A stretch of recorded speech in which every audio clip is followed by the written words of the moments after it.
Hello વિદ્યાર્થી મિત્રો, કેમ છો બધા? મજામાં ને? મારી આ યુટ્યુબ ચેનલમાં આપ સૌનું સ્વાગત છે. તો આજે આપણે જોઈશું 12th science chapter 7 alcohol, phenol અને ઇથર સંયોજનો. તો આજનો આપણો ટોપિક છે આલ્ડીહાઇડ. હવે આલ્ડીહાઇડ પ્રક્રિયા કરો કે આલ્ડીહાઇડ સંયોજનો ઉદ્દીપક આ પેલેડિયમની હાજરીમાં H2 સાથે પ્રક્રિયા કરતાં શું મળે છે? આલ્કોહોલ સંયોજનોમાં રિએક્શન પામે છે, આલ્કોહોલ મળે છે. આ આલ્ડીહાઇડ સંયોજનો છે. પેલેડિયમ ઉદ્દીપકની હાજરીમાં H2 સાથે પ્રક્રિયા કરતાં આલ્કોહોલ સંયોજનો બને છે. તો આવી ગયો. સામાન્ય રીતે સૂક્ષ્મ વિભાજિત ધાતુ જેવી કે પ્લેટિનમ, પેલેડિયમ અથવા નિકલ ઉદ્દીપક તરીકે વર્તે છે. હવે બીજું છે કીટોન. સામાન્ય રીતે વિભાજિત ધાતુ કે પ્લેટિનમ, પેલેડિયમ અથવા નિકલ ઉદ્દીપક તરીકે વર્તે છે.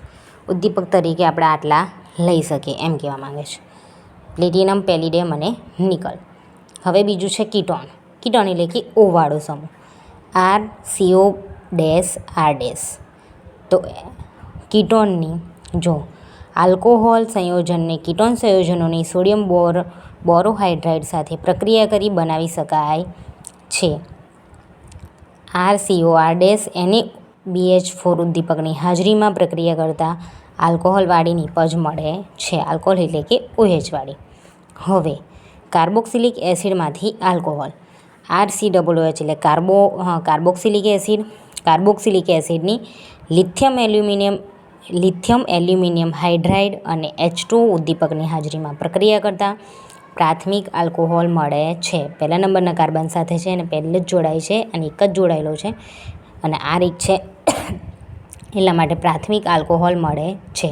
તો ફરી કાર્બોક્સિલિક એસિડની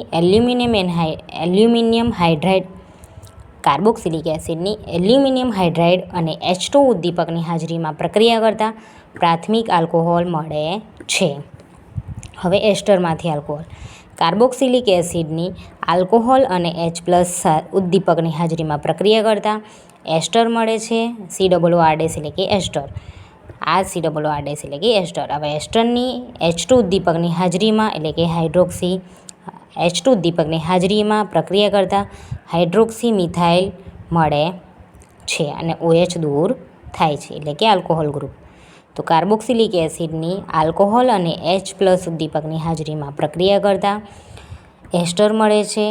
એસ્ટરની H2 ઉદ્દીપકની હાજરીમાં પ્રક્રિયા કરતાં હાઇડ્રોક્સી મિથાઇલ મળે છે. બરાબર, આટલું છે. ઓકે વિદ્યાર્થી મિત્રો, જો મારો વિડીયો ગમ્યો હોય તો લાઇક, શેર અને સબસ્ક્રાઈબ કરજો. મળીએ નેક્સ્ટ વિડીયોમાં. Bye bye.